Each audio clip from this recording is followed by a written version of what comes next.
La culture du risque, elle a commencé tout d'abord par l'endiguement, faire en sorte, entre guillemets, d'étanchéiser ce territoire qui est soumis aux conséquences des aléas climatiques et notamment du réchauffement de l'océan. C'est à peu près 12 km de digues, c'est une dizaine de millions d'euros et puis on a fini l'endiguement principal qui protège les personnes et les biens. Mais il y a encore quelques points sur lesquels il faut qu'on travaille. Ça, c'était le premier sujet. C'est ce qui, paradoxalement, a peut-être un peu trop rassurer la population.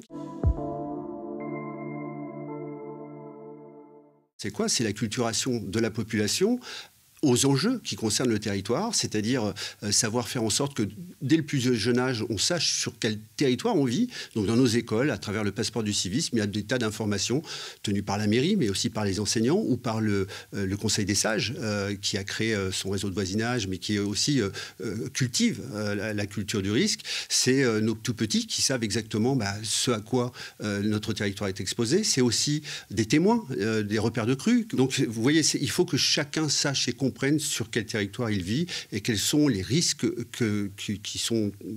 auxquels nous sommes exposés. Par contre, la résilience, ça a toujours un caractère intéressant, tout pendant qu'on est dans l'espoir de la vie. Le jour où on est plutôt dans la survie, c'est plus de la résilience. Et là, la question qui est à se poser en tant que responsable, c'est où on relocalise, comment on réaménage le territoire de telle façon à ne pas laisser un habitat exposé à des risques dont on sait qu'à 100% de certitude, les risques vont se réaliser. Xynthia, c'est 2010. Nous sommes 15 ans après. Nous savons que la moyenne de détention, la durée de détention d'un immobilier en France, c'est entre 6 et 7 ans. Ça veut dire que potentiellement, on a déjà 2 générations de propriétaires qui se sont échangés des biens ici et qui n'ont pas connu Xynthia. Donc c'est là la difficulté de continuer, quoi qu'il arrive, à entretenir cette culture, cette mémoire. Pour nous, c'est très très important. D'abord pour honorer les personnes qui ont disparu. Donc on sait que ça ne s'est pas passé. Et puis c'est le souvenir.